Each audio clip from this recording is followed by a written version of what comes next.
In South Carolina, a tragic and unusual drowning is serving as a warning for parents everywhere. NBC's Savannah Guthrie has more. She's at a pool in Bethesda, Maryland. Savannah, good morning to you. Well, good morning, Meredith. A lot of parents are going to be taking their kids to pools like this one this summer, and they know to keep their eyes on the kids while they're in the swimming pool. But in South Carolina this week, a terrible accident. A little boy drowned more than an hour after getting out of the pool.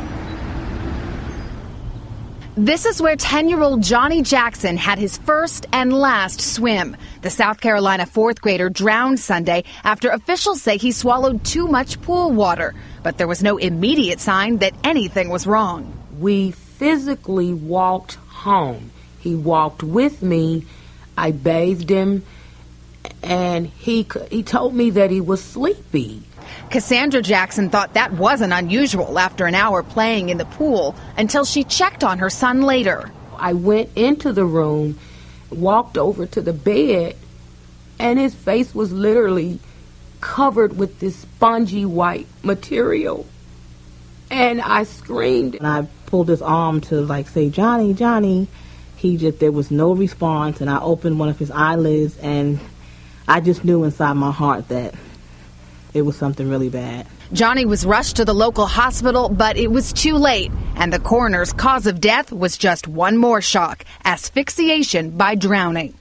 I've never known a child could walk around, talk, speak, and their lungs be filled with water. Paramedics say a delayed or dry drowning like this is rare, but not unheard of. It's very unusual. I think the instances are only about 10 or 15% of the drownings or near drownings nationwide end up that way. Now, a mother left only with pictures and memories of the little boy she loves so much. He was a very loving, full of life. That was my little man. So were there any signs? In retrospect, two things. The little boy had an accident, soiled himself while he was in the pool, and then he was very lethargic, very sleepy. At the time, the mother thought nothing of it.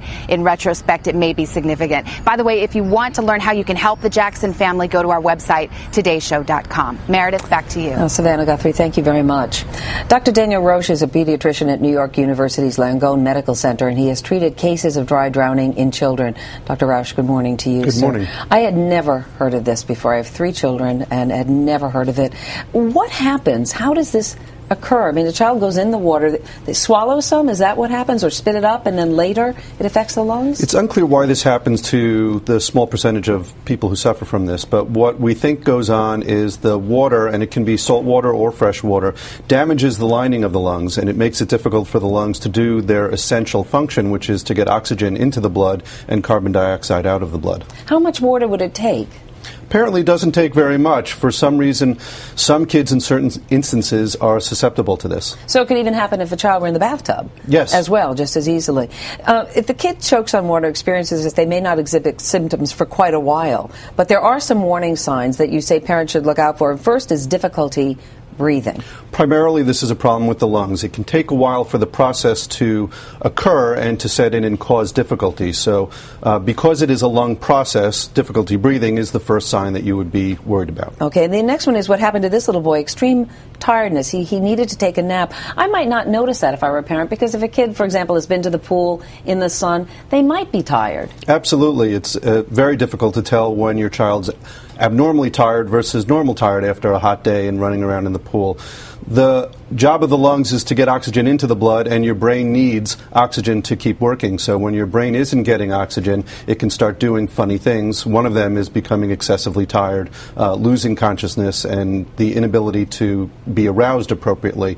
We've all had the difficulty trying to arouse a toddler or a young child from a nap, but we know them well, so we know what their appropriate response is, and when you're not getting that, that's when you should be worried. Okay, and the other one is to look for changes in behavior as a warning sign. Like what? Another response of the brain to not getting oxygen is to do different things. So if your child's abnormally cranky, if they're abnormally combative, if they're really any dramatic change from their normal pattern. Now, again, if you have a toddler, that seems like every hour is a dramatic Right. change in their normal pattern. So it is very difficult to pick this up sometimes. So, but if you know your child has been exposed to water, it might trigger something that says maybe this is the situation.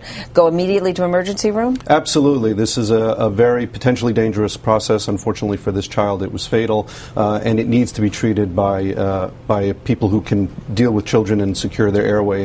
And how is it treated, doctor? So they're intubated. A breathing tube is put in. Pressure is put into their lungs. It helps the fluid clear the lungs, and it helps them get the oxygen into their blood and the carbon dioxide out. And then we just wait for the lung to heal itself. So, and if you're not with your child when they've been at the beach or the pool, ask them when they come home if they've had any experience with choking on the water or anything like that? Yes. Okay. Dr. Rausch, thank you so Thank much. you.